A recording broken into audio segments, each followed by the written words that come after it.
27 juillet 2023, jour J-1 pour la organisation, il y a 9e juillet de la francophonie en République démocratique du Congo, la capitale Kinshasa. Est-ce que la République démocratique du Congo tiendra à promesse? Impact, il y a 9e juillet, il y a francophonie sur le pays, il y a Félix Antoine Tshisekedi Tshilombo, bras de fer entre Gentini Ngobila Mbaka, gouverneur de la ville de Kinshasa, le pasteur Godempo, président et organe délibérant, il y a Kinshasa, on en parle, mesdames, messieurs, fidèles téléspectateurs, il y a Canal Congo, télévision, auditeurs, il y a 96.8 MHz, bienvenue dans l'émission Nabino, rendez-vous des auditeurs, au EPSA Kabino possibilité, il y a Kobenga, il y a Kopesa Makanis Nabino, il y a Kopesa Baïde Nabino, na Makamuzali Koleka, na Mboka Nabiso au Congo, des invités déjà ce matin en attendant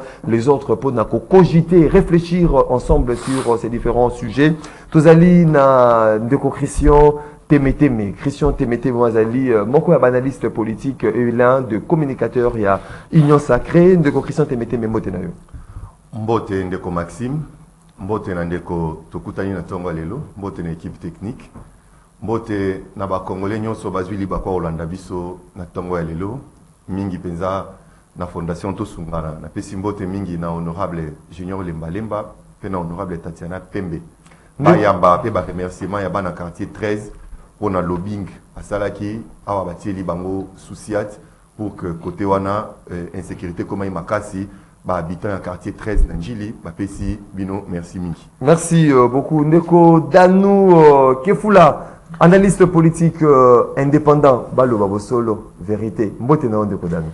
Mbote mdeko Maxime, mbote pe na kodebate na zana ina tonga lelo, mbote pe na bakongomani banso bisika bazali kolanda biso kandinga na loba na bito komesana, tuza komesana na régime moka munyokoli ya barate, ya ba kontarande, ya lokuta, ya ba pouvoir moko cosmétique régime munyokoli, bref, ndeko Maxime ba mesana kana mabete de mal reste mal quel que soit moto bazali ko sala ngo azali ndeko na Maxime na bandeko nyonso o balinga ndeko Danu Kefula na kize bino déjà bolobai so na ipande ko Maxime na saka na problème te botu na imu konda na beninga na izaka na unga ite so ba beninga na roya nazali 082 33 33 749 082 33 33 à 749 des numéros boko benga bopesa makanis nabino bopesa baide nabino na basio tsali kolobela mokolo ya lelo ezali le 27 le 27 juillet notre pensée va directement na une personne qui est spéciale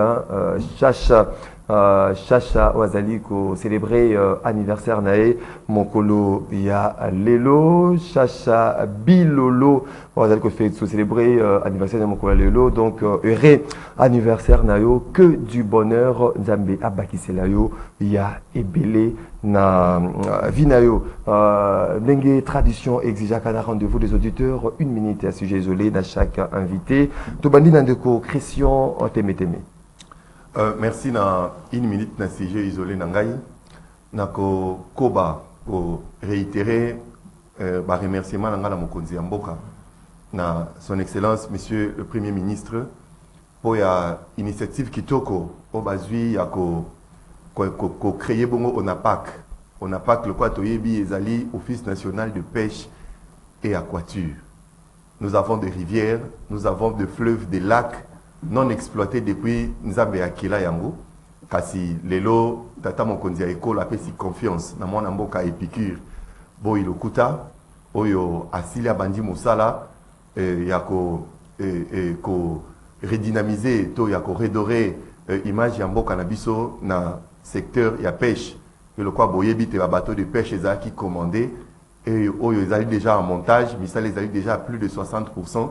Donc d'ici là ba maman, ba papa, bande konangai ba congolais, toko consommer les sous surgelés en matière ya poisson.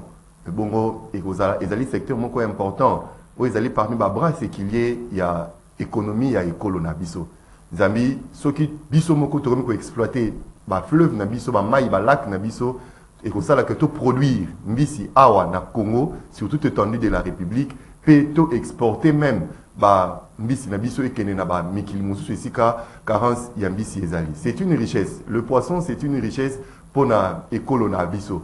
On ne doit pas toujours tourner dans le projet ba poisson en Namibie et non et Rosalie Souté na leadership ya mwana mboka. O tikala pe boyate. Et Rosalie Souté et Rosalie Souté donc d'ici peu tobo sana ba Thompson ba Mabundu ba Malwa donc d'ici peu to ko li mbisi ya mama na biso awa na kati ya déjà mbongo pesami ya ngona to beta CT ba moyen déjà et pesami to beta CT to boni pour la francophonie bo bimisi miso le belé et ya mabete eza ki toko penza o isalami c'est à féliciter pour ya ba secteur mususu to bimisa mbongo tata mokonzi ya ekolo tata premier ministre gouvernement bo pesa maboko na mona mboka epikir bo pesa ba moyen nécessaire oyo ekoki omoni soki service national ezongi côté ONAPAC ezongi malem mais beaucoup relancé ba secteur vitaux ba secteur oyo ekosala na ba impact palpable et visible na social ya ba congolais et osala quelque chose de très bien. Donc merci mettez beaucoup de moyens,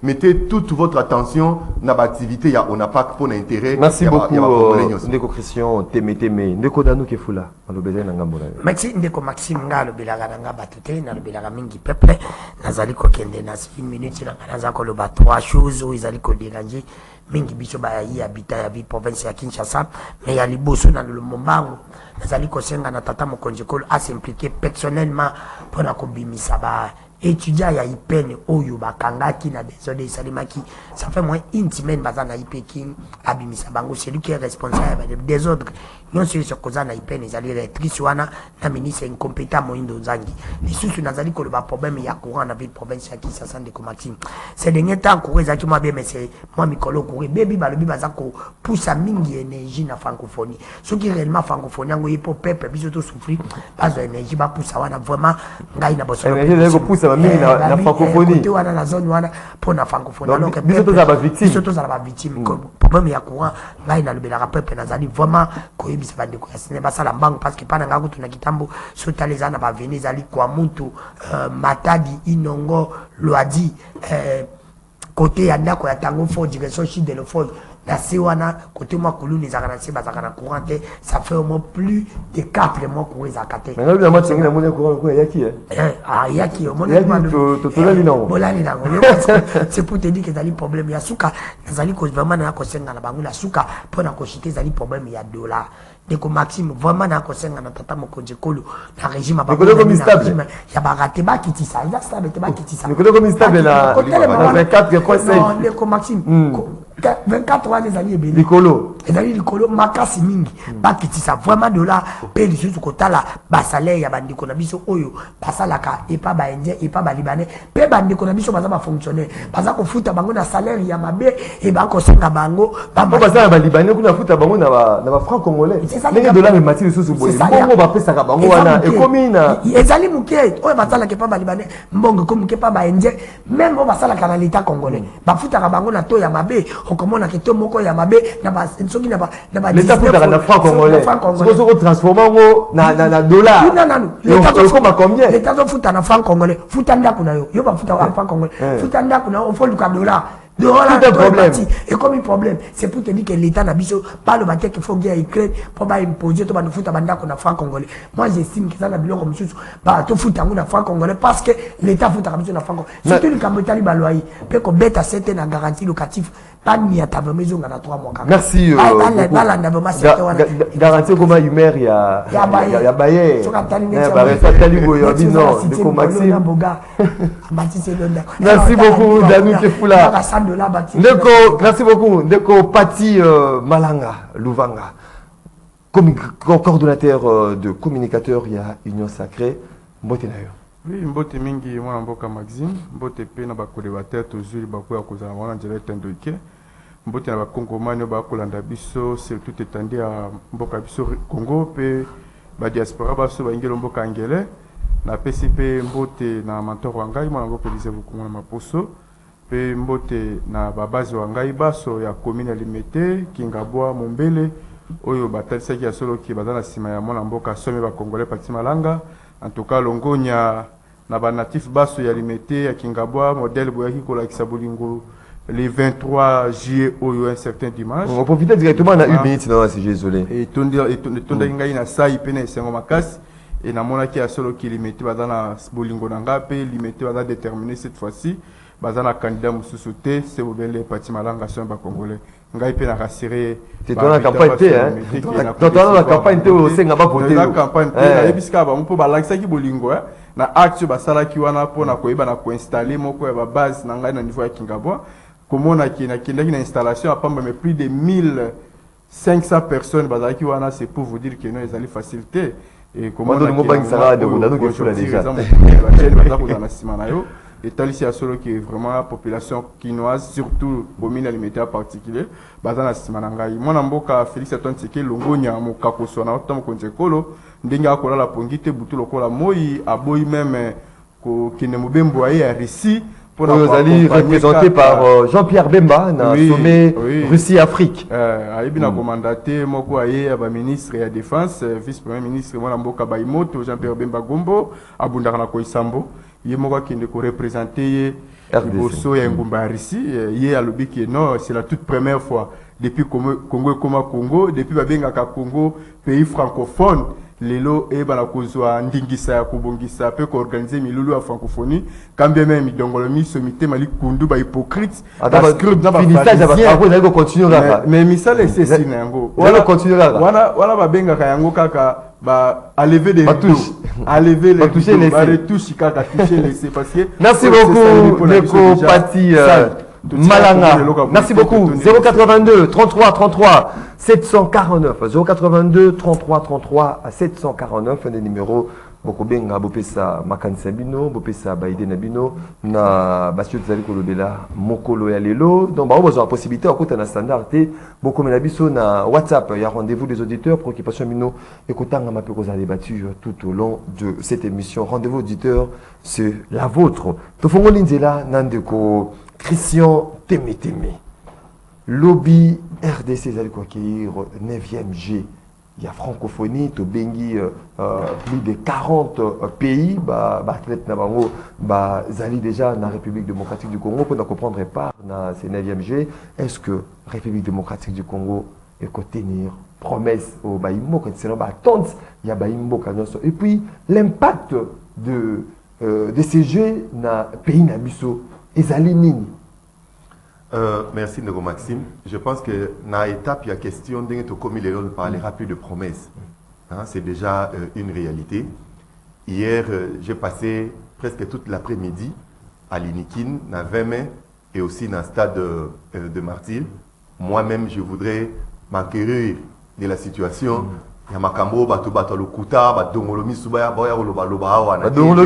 Badongolomisu. Donc ce sont des gens qui sont en côté. Oyo tango mboke e o progresser bango ba onyonga badongo le miso oyo tango mboke yo sa makamba malamu bango yo sa bango pasi non on doit aimer ces pays. J'étais à l'Inikin moi-même na visité terrain à football au Basali Kuna. En tout cas c'est déjà jamais vu franchement. J'étais avec quelques étudiants, j'étais avec quelques habitants en Banzalé, Maya Livoulou, il y a quartier on était une dizaine de Koti. Je suis allé à la piscine olympique au Yebakawana. Oui, ça l'a déjà. Je vis moi-même des athlètes bazali logés na sololi na bango ils sont très très très contents et ils sont trop à l'aise. Côté Nikin en tout cas, misal les akika côté à chapiteau et mouné no basala qui le restaurant.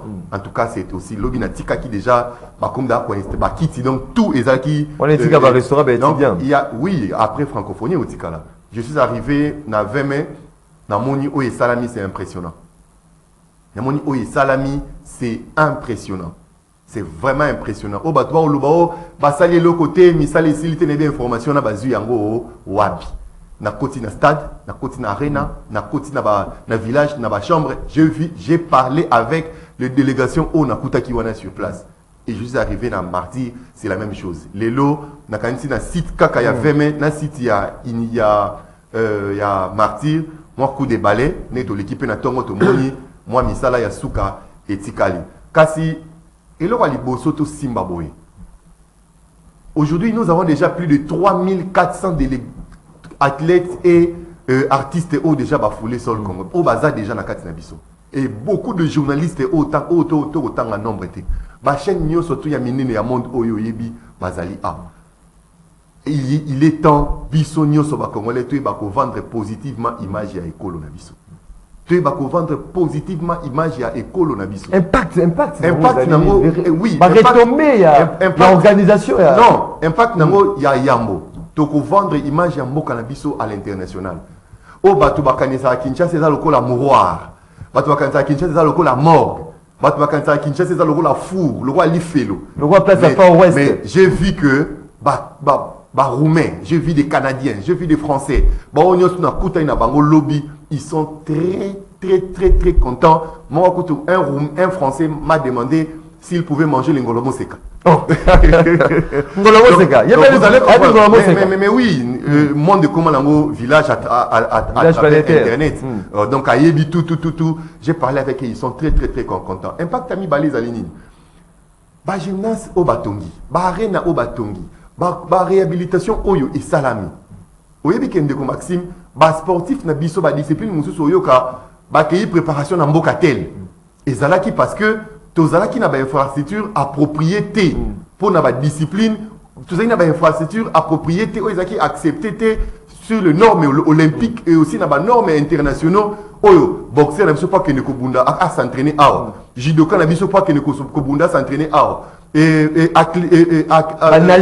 Nageur na biso lelo avec la rivière il y a Maluku lelo avec ce qui est construit avec oye tongami nos judoka bazu ba tatami na norme internationale ba karatéka na biso bato ba discipline nyoso to ba sa taekwondo ba basketteur lelo basket handball et beta maso à ciel ouvert.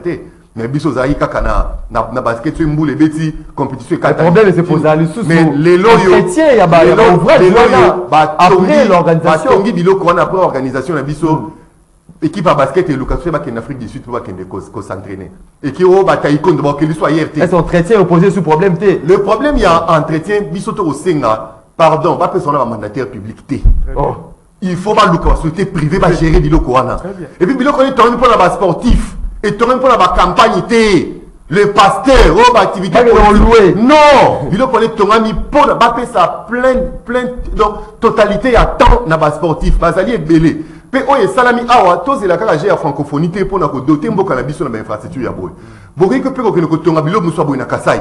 Boki tonga bilo muso boy na Lubumbashi, na Bandundu, na Congo central, ainsi de suite. Et ça bilo koyo et ko promouvoir ba talent et belé encore davantage. Peut au sengi boy vivre ensemble.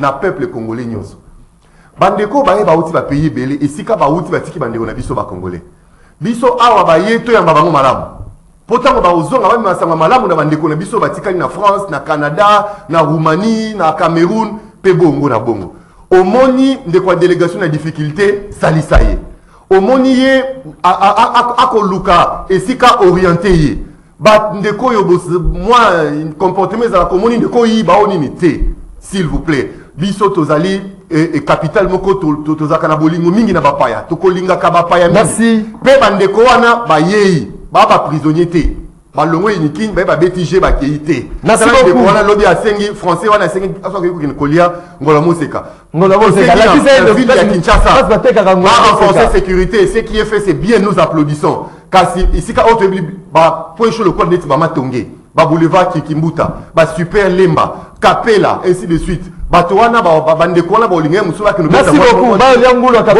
c'est très important merci beaucoup rendez-vous culturel merci beaucoup arranger côté wana sécurité ezala merci beaucoup Ndeko Pendeko Martin Fayulu longo la meeting na wana ce n'est pas patriotique Ndeko Danou Kefula est-ce que vous allez comment il y a déjà mobilisation il y a population congolaise en général pays quinoise en particulier na Mululu oyo kofongama déjà mokolo ya lobby maître Gims oyo kofongola ko inaugurer à Rwanda ko inaugurer ces 9e jeux de la francophonie est-ce que Milation ezali na population bakende ko encourager ba athlètes congolais bakende pona ba la kisa image moko ya bien ya Congo mais également impact il y a organisation ya 9e jeux de la francophonie na pays la biso pona yo ezali nini Maxime de Maxime pour la mutuna nga natalaka intérêt à peuple on a connu ça de Konangai, il y a une salé que matin fallu déjà le meeting là, il évité avant qu'il y ait la télévision, il faut y avoir non non, allongoli marche, allongoli marche na meeting ça meeting, allongoli nyonso papa, il faut qu'il y ait un café ou le carabin information. Non, mais na plateau, non, la défausse qui toko na top Congo, allongoli na meeting ça lobby, oh zakeli ozo ça lobby balongoli yoka. Il ne faut pas causer la canabitude, il y a que le baka, Kabu, Chaboté, Mabé, Netibino, Bozarana, le Koutate. Neko Maxime, Nandimi n'a pas porte-parole. J'accepte d'être porte-parole à Imuto, Hazamoué Nandela, mais pas dans la côté à le Kouta Netibino. Là, du bon côté de l'histoire. Du bon côté de l'histoire. Quel bon côté de l'histoire? Neko Maxime, bon côté, on va demander à mon ami, parce que tout le monde a raté. Mais le monde a bon côté. C'est pour te dire que ndeko Maxime nga lo belaka batute na lo belaka mingi peuple. Nga na mitoni question mo na bisaka tata mo konje kolo. Il fallait zala na habitude o ba commettre ça bazaka na. Un bon comme ça azala ka ennemi na imo ko alinga te peti. Balinga kelo ko moko intérêt atala ka intérêt na. Comme ça atala ka intérêt na bénéfice. C'est pour te dire tata mo konje kolo pour azala un bon président fatala ka intérêt à peuple. Et le ko na ko sala. Si basma na intérêt à peuple na ngeko zala nini. Francophonie c'est malam. Francophonie c'est Salima Kabila. C'est la comédie en francophonie, c'est la toute première fois. Faut qu'on ait ça battu nuance. Faut battre bailler baka. Et ça première fois et ça n'est pas cao. Mais c'est la toute première fois. Il faut qu'on dise maka. Dans le barabosolo. Mais la mise une question impact dans nos alliés. Au moins ni mutabala m'a mis une question. Et là qu'on a zo sala. Pepe nanga ko bénéficier nani. Nazo nisima. Roi ayakiawa. Roi beli. Basali biso roi tobongisi mbonge keiko tubalaka so 6 millions roi kei est-ce que lipe kitaki masango kitaki parce que c'est là qui biloko basala ki pona roi le belaki RDC na concert de nation par rapport à Neko Maxime biloko l'image de la République ezaki vendu Neko Maxime otika ki etatika nga pena kende biloko oyo babongisa ki pona roi lelo entretien na ngana seto kezandengeni na longoli roi na mitoni papa yawa papa sentenga na kanche masumu na miyibi ba politique ko sila akei bazo yiba kaka masumu esilite lelo bi malgré conseil à pape mais bazo yiba kaka eloko après toujours ka abongoli mutema ba détournement et ça la guinée lelo j'ai à francophonie nazo na se rendre compte qu'on dirait régime oyo bazo linga ba yebisa monde entier que Congo est bongi Congo peut comme pays. Et bien, il y a ma casse dans le développement. Mais si tu as la liste des pays où ils ont un développement, Congo est athée. Congo est athée. C'est pour te dire que tu connais ce monde entier que tu commis alors que tu comité. Parce que tu as l'impression. Tu as l'impression que tu as l'impression que tu as l'impression que tu as l'impression que tu as l'impression que tu as l'impression nazo mo le régime là-bas parce que nga basa na monde entier que là bisa biso peuple que non potala to komi Kabila ne demo mais biso to yeba sa to banzelu to bon simboka non elo ezalité pour na yo elo ezalité Neko Maxime na mituni il va pas organiser c'est même de la francophonie pour moi ce n'est pas important mbongo batie oyo batie na biloko c'est bien na qu'est-ce qui est important pour toi merci ndiko na ngamoni eloko nazo biso eloko ezani Kabila sala ke ngako ndiko tshilomba sali Kabila azwaki ba politique nyonso ataki bango place moko bazwaki peuple te ndeko tshilombo pa ye azwi ba politique baba zo kanza bon Kabila saki AMP FCC azo zaka ba politique santi bango akanza kazo élection aluki ko sabiso ba panawa 5 chantier par remonter les modernités to mona ngote ndeko tshilombo c'est la même chose azwi ba politicien bazo kosa na biloko moko to benga bo diplomatie to sala bo alors qu'on dit peuple biloko ndeko nangizana ba ABC peuple alingi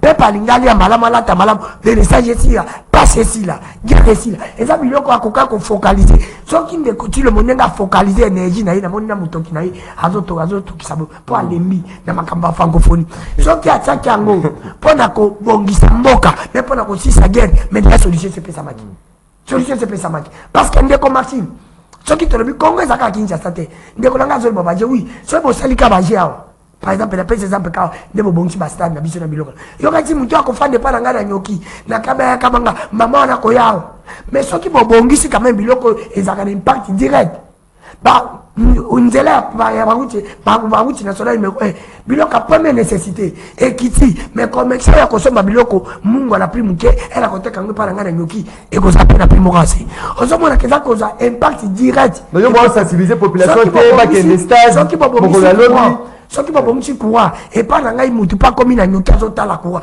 mutu pa aza na kabeyaka mongo azotala kana plus okomona azostage ya francophonie ekozala na impact tokanisa te kende congo ezaka ya kinshasa tokanisa te keno na monde ate babanomona biso ke mboka ebongi kongo aganise francophonie mboka ebongi non mais soki mboka wana ebongi et après bato ya francophonie mboka ezonga nde ndeko basi talela ngai c'est pour te dire que je me suis rendu compte que non bandeko oyo mpe en plus nazotuna ngai na yo bango bazaka makasi na baprojet na kati ya baprojet wana détournement soki tolingi tosala enquête okokaje ya francophonie soki dépense nango esalaki $100 bakobakisa 0 moko okokamona nsima wana merci beaucoup ndeko David Kepula biloko basali so osali enquête nango mbongo oyo basali babakisi ba 0 moi je pense que nani abakisi ba 0 bango pe lisusu on ne peut pas to vikisaiser ba français parce que francophonie ezali ici ya bato oyo balobaka français oui mais la France ne nous aide pas parce que sotali lelo bato baza koyede M23 ezali Rwanda derrière Rwanda eza ba français merci beaucoup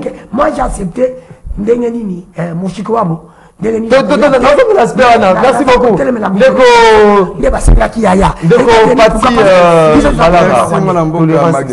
Ndeko Pati Malanga, est-ce que c'était une erreur pour la République démocratique du Congo d'accord organisé 9e jeu à francophonie vu bah problème et belé ils allaient faire face notamment problème il y a insécurité notre problème il y a des certains eau électricité bandila ezalité de kodano il faut que mon konzamboka tala asoswa atano mboka na yemoko banda ba population a un problème courant problème mai lotili qui ezalité mai ezalité bandela ezalité ba commune musu ezali enclavé il va que nos problèmes wana avant de penser dans l'organisation de la francophonie. Merci mon amboka Maxime. Ndeko Daniel dans le problème na niveau na minute parce qu'il y a face il y a un grand communicateur. Télété mazawana coordinateur va communicateur parti malanga tazawana.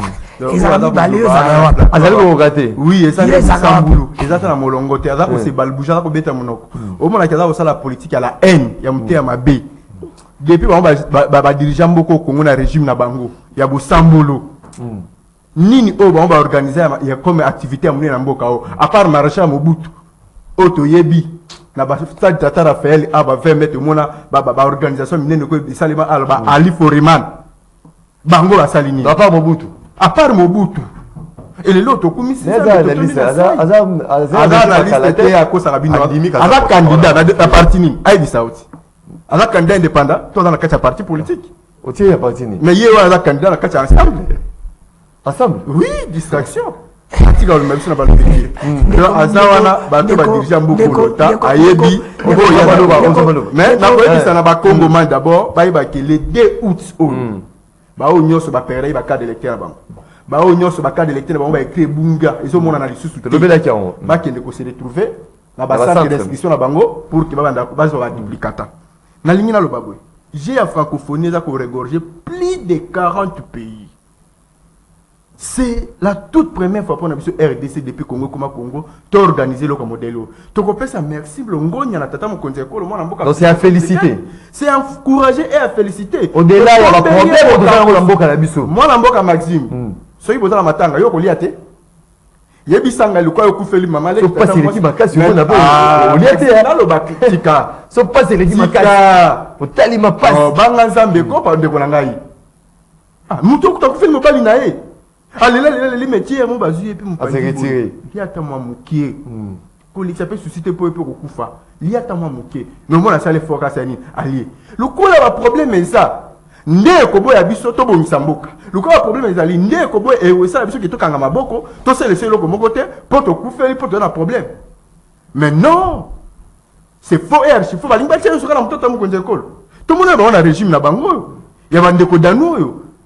Na est kundongo nezalaki ba problème ezalaki ba kamona safu banini mais tu vas comment va ça va faire régime ba dadu ke fula ba ça ko régner oui batika même sur la distraction autre temps ko nzeko la sali ezali coup de chapeau ezali une façon ko vendre image en mboka na biso sur la scène internationale et lelo eza vérité en mboka na biso na mon lelo oyo plus de 40 pays bazaba participer à l'organisation de la francophonie. C'est encouragé. RDC vont gagner Nini. Plus de 3500 athlètes. Oh, bah, pour rejoindre. Tu dépasses Kaka, oh, bientôt Bolisa va placer Beba. Non! Tu dépasses une place au alors c'est un place à Bambisi, Bambisi, tu as un bus à fraîche, mais bon, vous allez non, ils ont dit pour la biso. Il y a au moins 40 ambulances. Oh, il y a pour la contrôle les athlètes dans la francophonie. Il y a au moins 4 quarts de reportages à Minene avec des formats et des normes internationales. Vérité Longo, il y a le RTNC, coup de chapeau. Quand on a cadre, le RTNC, la canal plus, babala. La salle fusion. La salle fusion. Pour l'équipement RTNC et comme il y a des normes, il y a des standards internationaux. Mais, si vous avez mouké, on a koloba, et ça la batu, oh, il y a liya kimbongo. Ba détourner kimbongo ya préparation ya athlètes na biso. Na kobomba yango te. Na lobby yango. Non, Babangisi va zéro. Ba athlètes biso. Babangisi va zéro. D'abord, on va zala miso na ba province, na ba ni fa ba so ba formation na ba ondenge za na kaka ba entraînement ba nini. Mais il y a un individu là, zo ki wana a détourner yango. Biloko ya modèle wana ndi yango ngai so yema kongo pati malanga na kolemba te koloba. Na ministre o pe aloba ki ya gouvernement na biso comme ça ba détournement. Oui, na ministre pe o ya aloba ki ke so ki francophonie salemi ba kata yi misapina maboko. Ministre du gouvernement. Ministre bon après il y a union sacrée. Alors il y a ceux qui francophonie salemi ba ko kata ye maboko. Wana ni miwa misene. Na kotanga ye après francophonie. Faut to luka to kata ye misapina maboko. Ministre ngeni ko kata ye misapina maboko. Comment fait-il que et loko baza ko sala pona honneur ya mboka yo un ministre un homme d'état aux appels qu'on crachait sur Yango avec des propos diffamatoires, mensongers, non, ceux qui le connaissent, ça les mbakatangam c'est bon. Donc cela veut dire que même imiter Mali Kundubi dans le miso ba ko zingi la kaka au sein de la classe politique et tant qu'on décolle, oh tu fais une bonne liste, on va est-ce que pour la mobiliser pour na ko kende ko prendre part déjà dans la journée inaugurale les ali lobby. Moi Mboka Maxime, il y a liboso na kolbani. Est-ce que moi de mobilisation to ça d'abord mité ma biso za ko fungwa pour la réussite totale de l'organisation francophonie.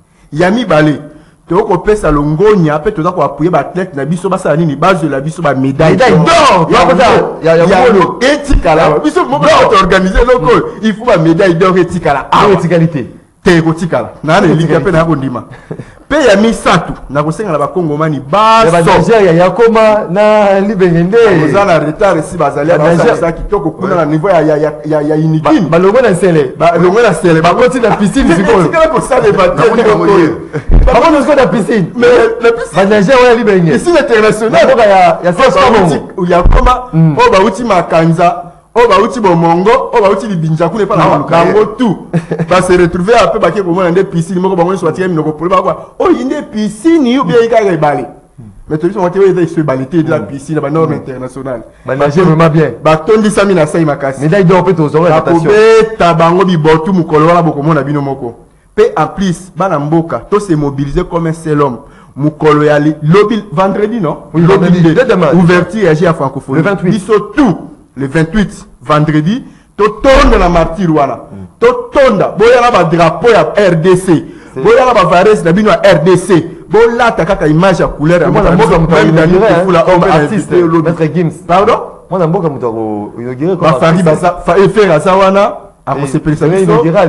Oui, faire à ça, on a spécialisé sur la journée inaugurale. Maître Gimsi, merci beaucoup.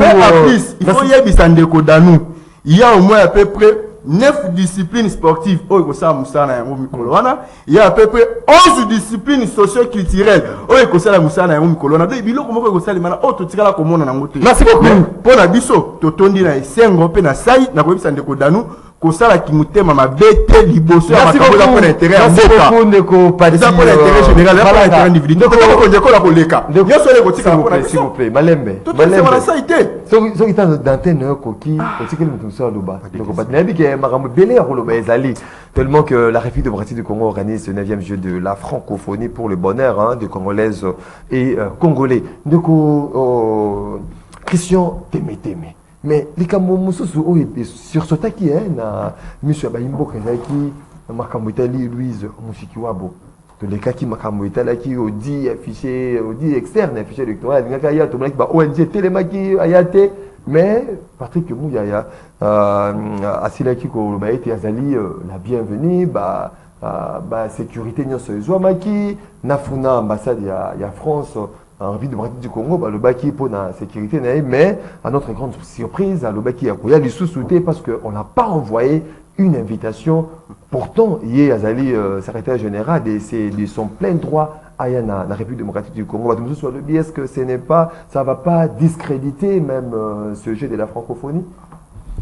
Tosengeli Kosala, à part des choses, hein, quand on parle des élections, ils ont touché la souveraineté na biso écolo.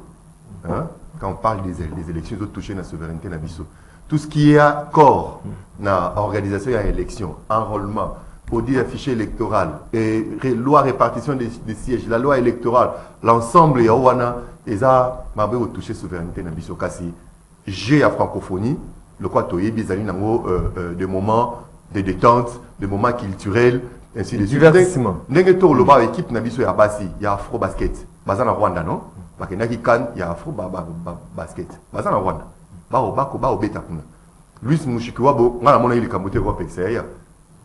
Akokai koya na comme secrétaire. Invitation comme secrétaire général il y a francophonie. Pourtant c'est son plein droit. Qui organise Bisoto Koti qui a été aussi l'invitation de Denis. C'était à elle d'informer que je serai là, puis Bisoto soit à disposition. Il y a Koyamba, il y a sécuriser. Il y a Opé Saïma, il y a Biso, Alia moi quoi, il y a Biso moi Pondu, il y a Biso moi Mbembe, moi Liboke. Bon, et pour ces raisons. On doit être capé la même chose. Biso Zaka na moté ma bobo topé moté ma bolimo mais ça n'engage que lui, elle est libre à Boïna et participer. Bon, et c'est là et qu'on empêche. Ça n'a pas un impact négatif. Et qu'on empêche et le moment côté. Nayo qui t'aclète mon quoi lobby n'a pas participé parce que Mushikiwa Baoyate donc c'est son plein droit. Kasina yebisa nandeko dans nos boy. Ils craignent malgré Russie à Opunza yango na bombe. Mais championnat na craigne yobeta. Très bien. Ba athlète ukrainien ba au milingi la pour les Jeux olympiques. Équipe ya Ukraine va participer dans le championnat. L'État, c'est un ensemble de tout. Tokolo bate le la guerre ezali ba na batanga li sous-souté.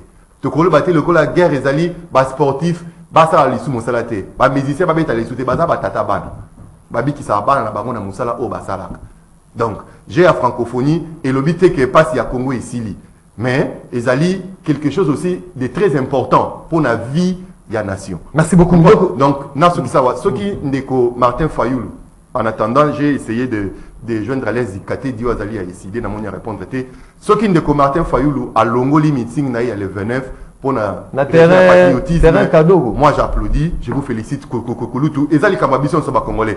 Tolingi peut on la peine de Fayoulou oyena stade pour soutenir bandeko no ba athlète. Pourquoi pas Ndeko Joseph Kabila? Pourquoi pas Ndeko Matata? Pourquoi pas Biso Banso ba congolais? Tous à la carte politique, la vie à merci beaucoup Ndeko et avancer. Ndeko Danou Kifula, est-ce que aujourd'hui non venu à Louise Mushikiwabo ils ont un impact négatif par rapport à l'organisation ou bien tu es réjoui au fait que Ayate a participé à ce jeu de la francophonie? Merci Ndeko Maxime, nga vraiment na se réjoui nga zakalanga clé nga bomba raté.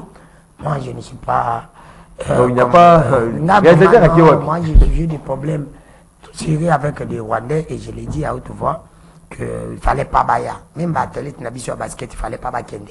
Biso photo le tana monde a dit que biso tout ça orange na ba Rwandais parce que bango di baza ko soutenir ba M23 nga zaka clair. Malgré biso basket même biso baza ko il faut pas politiser sport hein. C'est ça. Na lobi na Rwanda il fallait pas toquer. Il faut pas politiser sport. Mais comme Maxime ça n'engage que moi j'assume. Quand tu ne veux pas de moi non plus na odinga nga payote. Na Rwanda photo le tana monde a dit que biso na bango tout ça orange. Ou ça ne marche pas ou ça marche. Il faut total là ba intérêt. La peine à payer, ça a intérêt. Intérêt n'a visionné les agona. Et j'ai intérêt exacté. Alors pourquoi? Na comme ça Ndeko nanga na yuki alobi.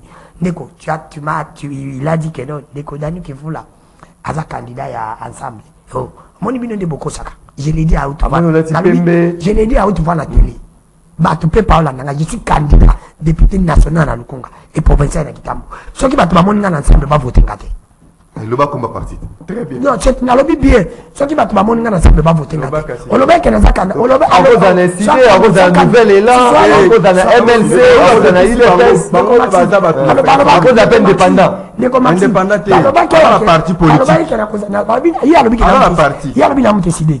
Comment d'accord moi le côté bien nous décidé. Pour aller qui ça qui n'attend une manifeste qui s'engage à décider. Mais c'est yoka, mais les décider va pas que.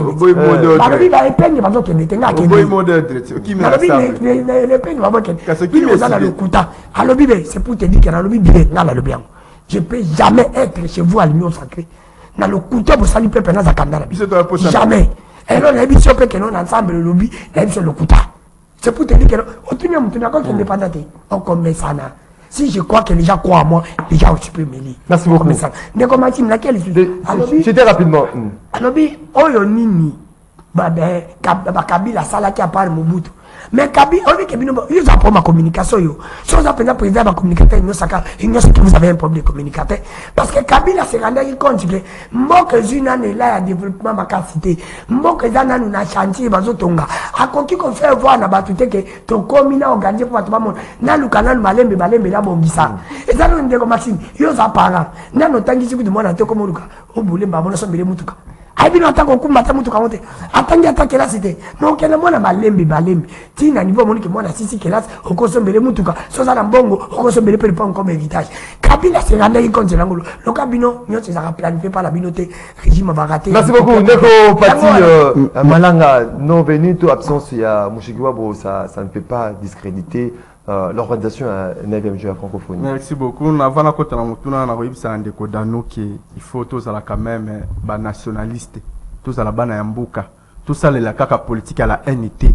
Mais comment fait-il que yodo là qui m'té ma beti na niveau biso tolobi que nous sommes agressés par les Rwandais. Tout ça côté mais la régime ya mwana mboka Kagame. O eza ko sunga biso te na makambu nyonso ko la nisa manifestation ko lekana. Na cadre sportif, na cadre interdit na biso te. O eza ko sala na politique ya kimtema B. Lelo oyo. Mwana mboka Félix Antoine Tshisekedi alobi que tout ça a besoin ya ba investisseur ba na mboka na biso pour na ko investir. Ezali une occasion pour na biso na ya francophonie oyo.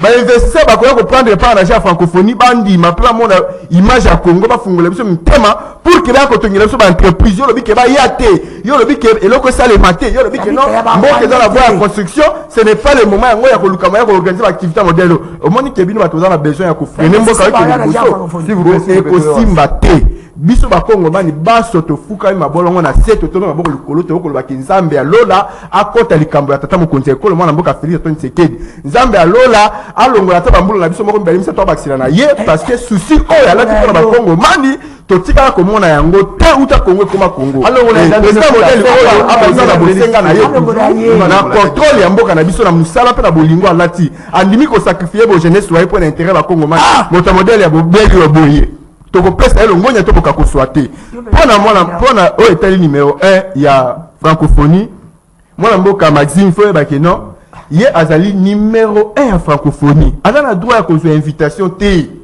pour yé organisateur ya makambo yango etali nde ye eloko na ye papa eloko na ngai moko bino bokini kopesa ngai invitation pour na sana moko boni na ko yende poser eloko na ngai moko azana droit te ba benga ye azana droit te ba tindela invitation azana droit moko ya ko ya ko prendre part ce qui est moko azako aussi senti qu'il a gêné par rapport à Bosambulu il y a un représentant à pays naé au bas ko liboso RDC ne et qui si Sonia ko ba na prendre parti on les a ko engagé yé moko personnellement et la preuve est tout moni ba membre ya bureau ya organisation ya francophonie ba les kala qui ta point de presse au ba sala ki yango mukolo malobi liboso na mwana mboka Patrick Azaki wala elongo na yé moko numéro représentant à francophonie awa monsieur Ndaivel longo na ba les deux dames là au bazali ba moko ya ba commission organisation ya francophonie to mona ki bango ndenge ba yebaki na ko prendre langue na bango pour na ko loba par rapport à ba disposition stratégique pour la réussite ya francophonie c'est pour vous dire que non ba représentant la bango surtout ba ça déjà awa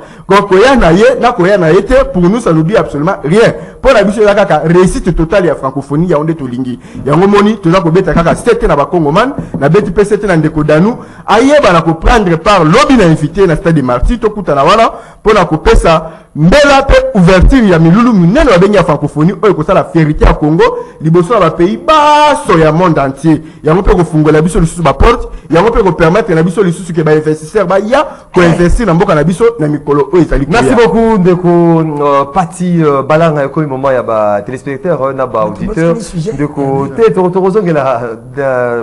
dernier point d'abisso par rapport à ces bras de fer vous allez constater entre Gentini Ngobila et le pasteur Godin Poy. Tokotanga quelques messages de Niwa Pezo, ça a déjà été mis dans le standard.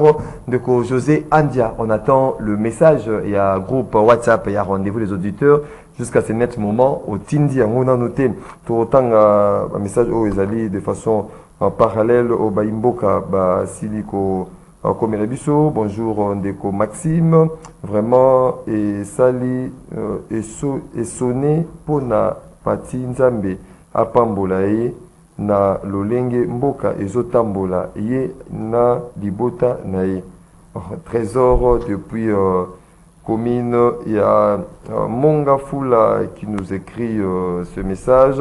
Bonjour Ali, que 9e G de la francophonie ne profite à rien pour la RDC, pure preuve, pour preuve, les billets de participation de ce jeu sont imprimés en France. Je félicite le Niger, David Oroko profiter depuis Ngaliema. Comme Bisso, Tanga, un message, Baimbo Kawazako, comme de partout, à travers le monde.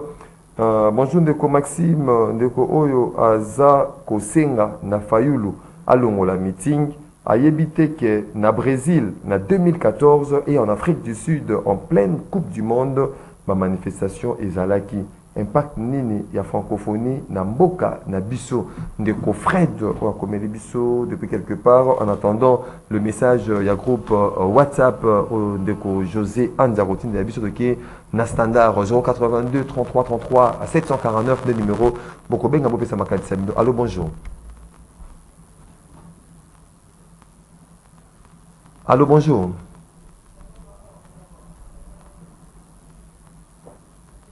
Nekoni wa peso. Allô, bonjour. Dans nos fonds, ma téléphone les gars. Nekoni wa peso vraiment. Bako benga, bo benga na 081 230 50 29. Allô. Oui, allô, bonjour. Allô. Allô, bonjour. Allô, bonjour. Obengi biso api comment on peut makanisi na yo? Bonjour, Ndeko Maxime. Oui. Tozali ko konde ko? Apeni na ngali mangai ne Congo. Oui. Allô, Boye. Pona Ndeko na biso bazosala nini ya francophonie, bazopesa publicité francophonie. Okina na ngeza boye. Soki genou na musati eza na douleur enomina weto na chanti. Iko biso ba Congolais kitozo kufa boye na kwa mutu na este. Donc eza bisengo ya politicien, eza fete ya politicien, biso eza bibola ba politicien. Elito sanda kinobo kanisana milimo bandeko na biso bazosila biso na bebuto na biso na lege oyo bapapa na biso batikala na yolela le kabila ta ye même le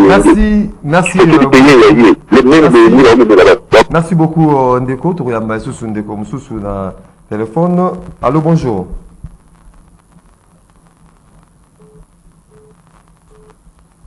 Allô, bonjour.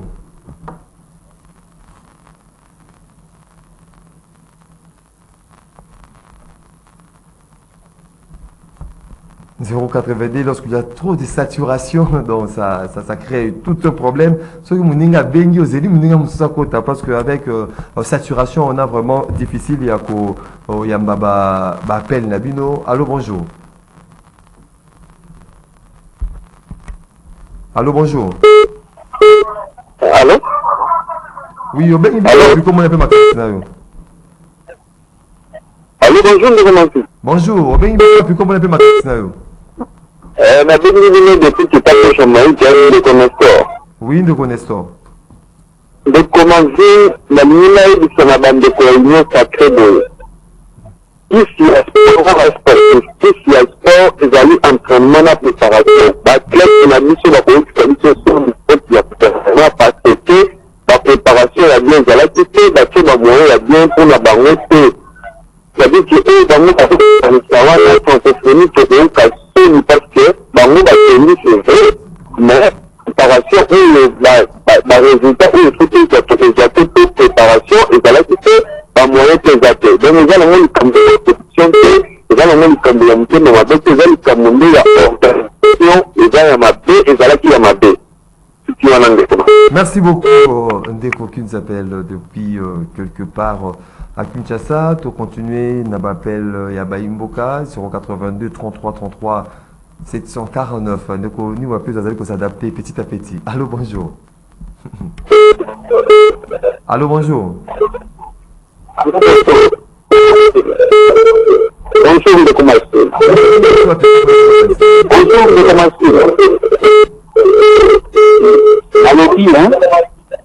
Nalobi pour vous allez Goloka. Ndeko Massi. Ndenge bozali boye, ndenge bino bozali boye. Soki na ndako na yo mwana azobela. Mwana azobela. Ye okoki kosala te.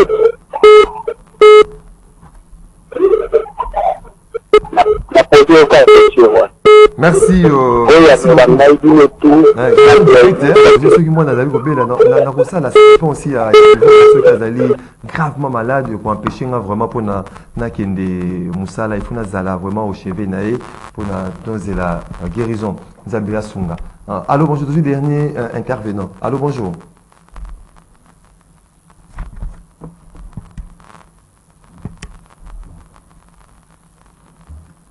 Saturation m'appelle les amis côté rebellé. Il faut voir dernier intervenant wana pour Nato Kende. Allô bonjour.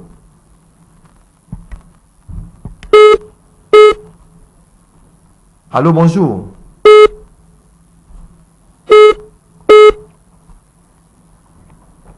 Merci beaucoup. C'était là un moment. Il y a téléspectateurs, naba auditeurs, Bazali de partout. À travers le monde, vous avez rendez-vous des auditeurs. Ndeko Pati Malanga. Aussi, Ndeko Ka Baimboka, Ndenge PCP, point de vue Nabango par rapport à sujet débattu ce matin. Ma kanisinayo na nyonso basili koloba c'est basé dans raison c'est basé na tort il y a pour formuler inquiétude douana mais également ça fait en quelques minutes lecture de fait par rapport à ce bras de fer vous allez constater entre Gentini Ngobila et le pasteur Godin Poi. Est-ce qu'il faut mokondiamboka akota makambo yango pona atakimia? Merci beaucoup na koloba boye makambo d'abord ils allaient kolekana entre Godin Poi na Gentini Ngobila bakomi kosala oyo ekomi ko toucher bon fonctionnement ya institution provinciale parce que en fait que bakoki kosala makambo nyonso bali kosala mais faut ba yeba ke bazali banani bazali ba homme d'état état que ba homme d'état il faut quand même ba yeba na kozana ba valeur mususu ba yeba quand même na kozana ba retenir mususu parce que on ne gère pas une assemblée partant d'une loi il faut que yeba yango ezali partant de la confiance de l'assemblée provinciale accordé par un individu à la personne de Godin Poi. Ba député ne va pas pression confiance wana. Et ça li mauvais côté parce que ceux ba longola pas longola, ceux ba voter ba voter yo. Mais tant où yo zali wana. Est-ce que vous allez répondre na confiance à Batouana? Est-ce que Batouana petit le bazaka la confiance na yo? Ceux qui Batouana, vous allez répondre na confiance à bangote. Ata loi ezongisi mauvais ko ezongisi ndenge cour de cassation ezongisi. Aibake il y aura toujours des préoccupations. Oh, il va soumettre le bosso nae. Il y aura des exigences. Il y aura des bossengo va kosa le bosso nae pour na koyebi saye que non, tolingi boy. Yé akoluka aye ba la soumettre na ba demande ya ba. Est-ce que le c'est plus la gestion il y a ville il y a Kinshasa to gestion aujourd'hui na l'assemblée provinciale. Et de part et d'autre, est-ce que bango balé mama sala mosala ndenge sengeli pour la population kinoise? Non, et d'abord bana ba laki na makambo ebele tout ça komona. Moi côté mususu ça fait mais ba laki nezé belé. Net mon amboka gouverneur Gentini Ngobila accueilli ko funda Godin Poi à propos ya tenir à bien fondé pour la diffamation pour Godin Poi ba pour la ville opaque. Bon ya mona qui m'a bé ko nuire na dignité na ye pe réputation na ye. Est-ce que accusation ana eza affaire moko personnel pe civil? Eza ko engager ba institution provinciale. Mais tokoyebisa bango biloko bakomi kosala wana tokosenga na tata mokonzi ya ekolo tellement komi ko toucher à la tête ya institution provinciale. Tokosenga tata mokonzi ya ekolo a appliquer article 197 La constitution. ya constitution. Et Article 197 ya Elobini. mokonzi. Eza ko pesa tata mokonzi ya ekolo mbano ya koyeba na kozwa ba disposition na concertation avec les deux chambres ya parlement pe ayeba na kende na yango na nzela ya coordonner en libération en conseil des ministres pour que bayeba na kozwa disposition liboso na assemblée provinciale ya ville ya Kinshasa pour na koyeba soit kosala nini ko destituer yango pourquoi isa yango soki makambo ba kosala eko kena molongo te o ekomi ko toucher à la tête ya institution provinciale yango mo na sengi na tamu konti ekolo soki osambulu ya mwana mboka Godepoy na Gentili Ngobila eko continuer kaka au détriment ya babidongolo miso ba moko ba yebi tout consort to kosenga ta mokonzi ekolo a appliquer article 197 ya constitution pour que makambo na nyoso to ba na commettre fin bosambulu parce que d'abord to ba problème sérieux na ville ya Kinshasa wa transport za ko mata tongo midi pokwa Ngobila za wapi Godepoy za wapi ministre provincial ya transport est-ce que ba interpeller au niveau assemblée provinciale pour ba tout na bosambulu za ko sala matongo midi pokwa. Merci beaucoup. Il y a insécurité dans la ville de Kinshasa. Ministre intérieur, à Kolobanine. Et comme le gouvernement central doit intervenir, bon, on va conduire le gouvernement provincial de la ville de Kinshasa. Merci beaucoup. Merci beaucoup, Ndeko Pati. Dans nous, ok, Fula, yo, misuna yo, na ce bras de fer, ils allaient nous. Ndeko Maxime, au moins bataille nyo sake bayaka opisa bango ba sujet me baluka belema te bayana. Je te dis, Salinga il passe. La vie province de Kinshasa ne mérite pas président APK comme Godepoy. Il ne mérite pas gouverneur comme Ngobila, le vice-gouverneur comme Jekoko.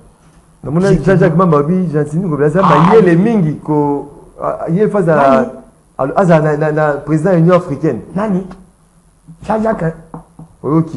Si on modèle, il ne fallait pas trahir MLC.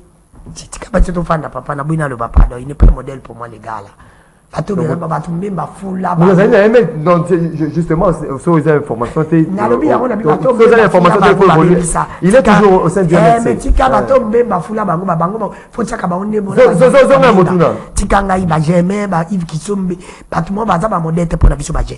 Nakena makambo tuninga mutuna ndeko Maxime na bosolo pe bosembo ngalo bilanga pepe na bilanga bato ikambo ya ville province ya Kinshasa izali ko sala passe ndeko Maxime. Pourquoi? C'est parce que Godepoy, on dit que c'est lui qui est responsable na makambo za ko lekeza Godepoy. Elle mukeba ya bande ko tele na biso tozo le bawa ken Ngobila gère mal la ville. Godepoy azo biso Godepoy nda ko magi avocat ya Ngobila ko ba ken Ngobila ne ba yele Ngobila za ko sala malamu pour la ville province ya Kinshasa. C'est Godepoy qui soutenait Ngobila. Aujourd'hui, Godepoy a koyebi sabiso ke Ngobila ko sala mabi. Na mituna mutuna. Godepoy yebi sabiso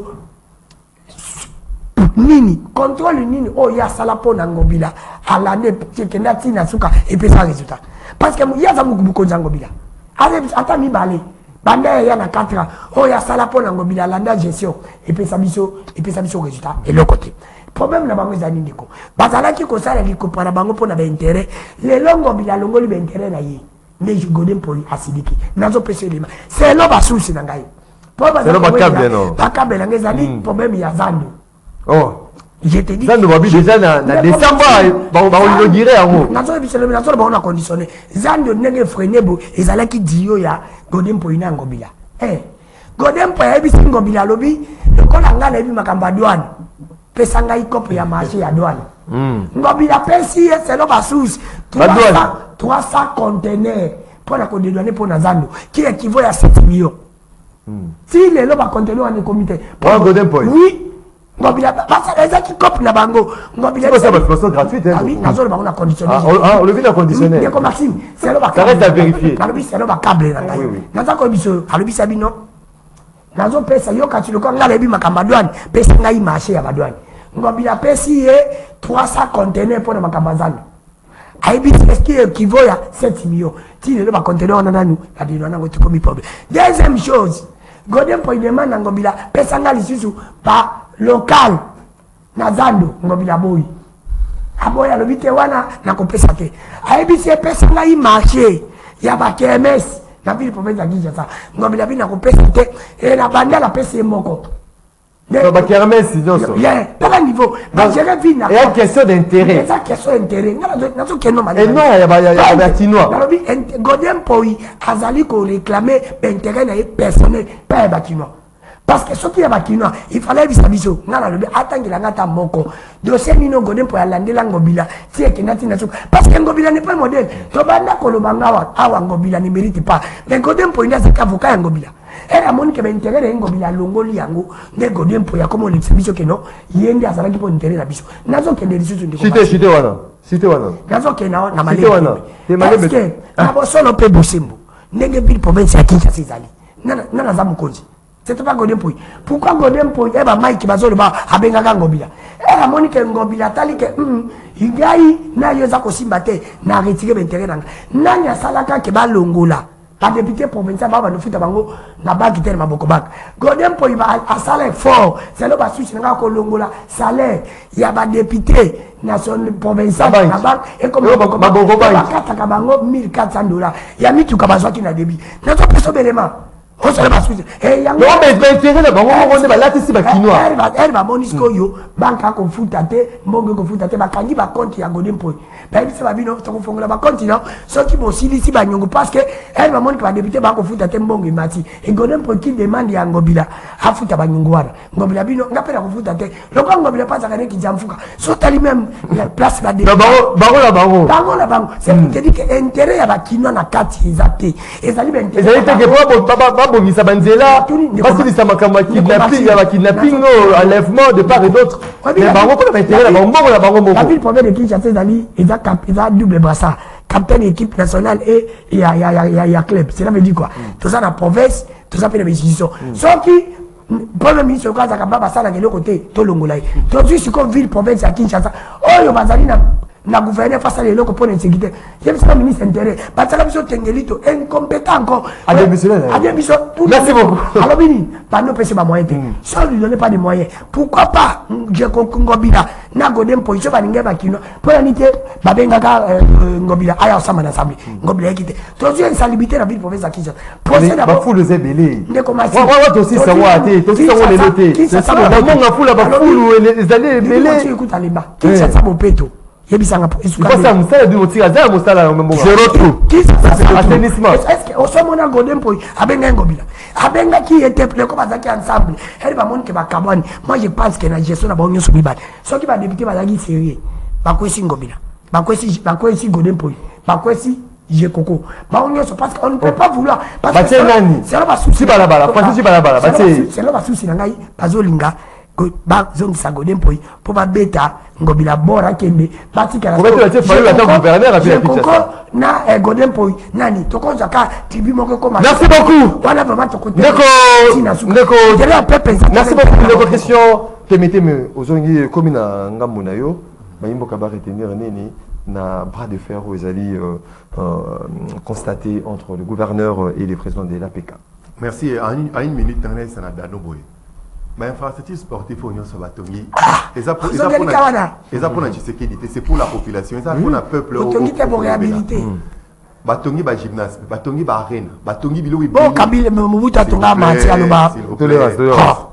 Nous avons 9 disciplines sportives. Bandeko wana ozoyoka ba sportif wana ba vivre kaka na métier na ba wana. Motolokola afobe. C'est pour tolérance.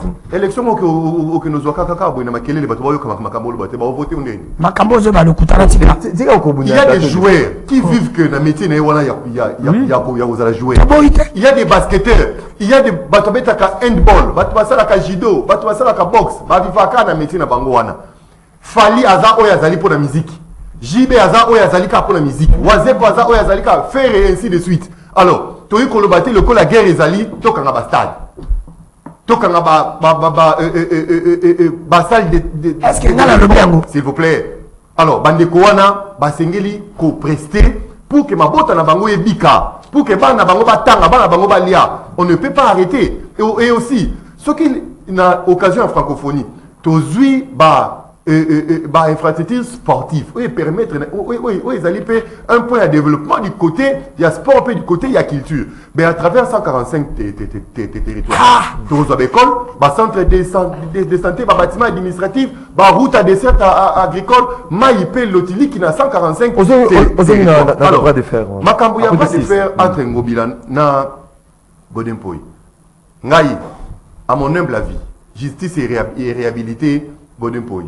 Ce n'est qu'une bataille juridique qu'il a gagnée. Mais qu'en est-il, il y a confiance entre Yéna et député provincial. Et au courant où les Kandengeni. Entre Yéna et gouverneur, courant où les Kandengeni. Entre gouverneur et vice-gouverneur, qui sera l'arbitre? Ngaï, c'est pour Ngaï. Gouverneur et vice-gouverneur. Je connais Pasteur Godempoy comme un grand. Et aussi un grand esprit. Il était grand. Je connais Godempoy comme un professeur d'université. Comme un savant en matière de finance et en matière d'économie. Un pasteur. Les 6 mois qui restent, les 5-6 mois qui restent, et qu'ils allaient plus élogés que carrière comme professeur et aussi comme pasteur. Ce qui pour Nangaï, ça demande qu'à moi, je demanderai à pasteur Godempoy de démissionner. Pour éviter des crises inutiles dans Katia Kinshasa.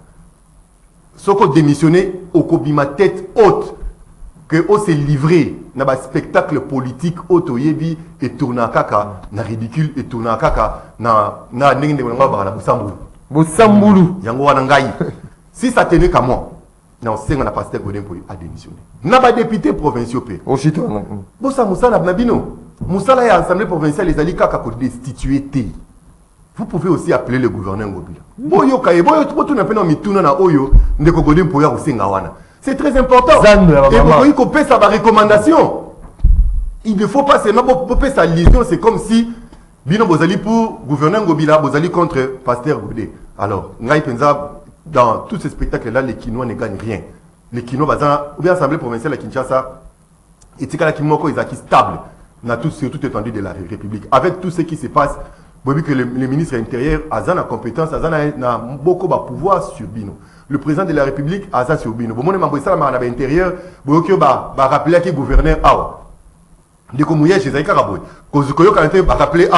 Merci. À perdre Bonga. Toboy n'a pas moto la mokao, bakangi assemblée provinciale. Merci. Gouverneur Ngobila Zassou n'a droit ya kota na bureau. Merci beaucoup Christian TVT. Si vous êtes pour les Kinois, merci beaucoup. Pour l'intérêt des Kinois, veuillez démissionner pour que Kimia et Zaranaka. Mesdames et messieurs, fidèles téléspectateurs, il y a Canal Congo Télévision, auditeurs, il y a 96.8 MHz. Rendez-vous des auditeurs, la seule émission que Dieu regarde, Ndamba Fongola qui TV Nae, à lundi rendez-vous des auditeurs, rendez-vous l'auditeur ici, Ndamba ya Kangi TV Nae, akiko sa maka mususu. Tosuki awa, tosuki esengo mokolo lelo, yako mbelabino Pati Malanga, le coordonnateur de communicateurs de l'Union Sacrée. Côté Christian TBT, mais analyste politique et l'un des communicateurs à l'Union Sacrée, de Kodlanou Kefoula, analyste politique indépendant, le Bazali Kotiaï ensemble, il y a le Biazali na SID, il y a le Biazali na MLC, il y a le Biazali partout. Merci beaucoup pour répondre à l'invitation à mon collègue. Vous allez équiper Belé de partout à travers le monde. Il y a un rendez-vous auditeur. Merci pour la participation à Bino. Attention soutenue. Une émission réalisée par Moro Njambe. Moro Njambe avec une réalisation de Brino Ndinga, la régie d'antenne télévision. Junior Kassanda, régie d'antenne radio. Niwa Pezo, Timbela Bakomi, Nazaki derrière caméra. Alain Kabongo, José Andia, na technique. Doudou Motiri, Hamilton. Balobi, Foulou, Oizali Namonga Foula. Nanya kopesa initiative était assainissement ça m'a été full wana ilongwa. Doudou Motiri était à la production lelo totombeli kaka heureux peu joyeux anniversaire na Chancel Chacha Chama Bilolo joyeux anniversaire na yo que du bonheur botikali malamu na mabota na bino au revoir.